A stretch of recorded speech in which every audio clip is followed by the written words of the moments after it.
নমস্কার বন্ধুরা, কেমন আছেন সবাই? আশা করি সবাই খুব ভালো আছেন, আমরাও খুব ভালো আছি। তো গতকালকে মঙ্গলবার ছিল, তো মঙ্গলবারে বাসার সামনে একটি কালী পুজো হয়েছিল। তো আমরা যদিও জানতাম না, কিন্তু সকাল থেকে অনেক বাদ্যযন্ত্রের মানে আয়োজন, মানে বাদ্যযন্ত্রের শব্দ শুনেছি। তো তখন বুঝেছি যে এখানে কোনো পূজা বা কোনো অনুষ্ঠান চলছে। যেহেতু আমরা এখানে মানে ভিনদেশী, তো আমরা আর যাইনি। তো আজকে বিকালে আমরা ঘুরতে গিয়েছিলাম, মানে আমি আর আমার মেয়ে একটু হাঁটতে বেরিয়েছি। তো তখন আর কি চোখে পড়লো যে আবার বাদ্যযন্ত্র, মানে চোখে পড়েনি, মানে আবার বাদ্যযন্ত্রের শব্দ শুনে একজনের কাছে জিজ্ঞেস করলাম যে এটা কিসের। তো তখন সে বলল যে এখানে কালী পুজো দিচ্ছে এরকম ঘোষবাড়িতে, আপনার মানসিক কালী পুজো।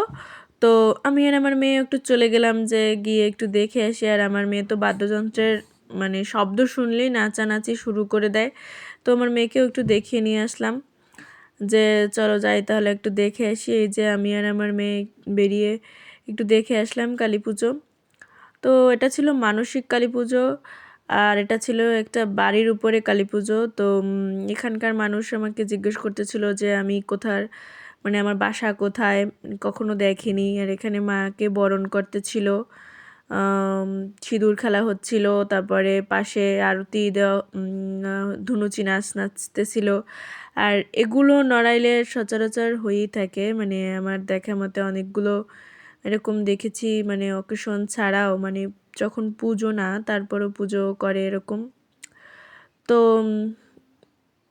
এই যে আজকে এই পর্যন্তই। সবাই ভালো থাকবেন, সুস্থ থাকবেন, টাটা।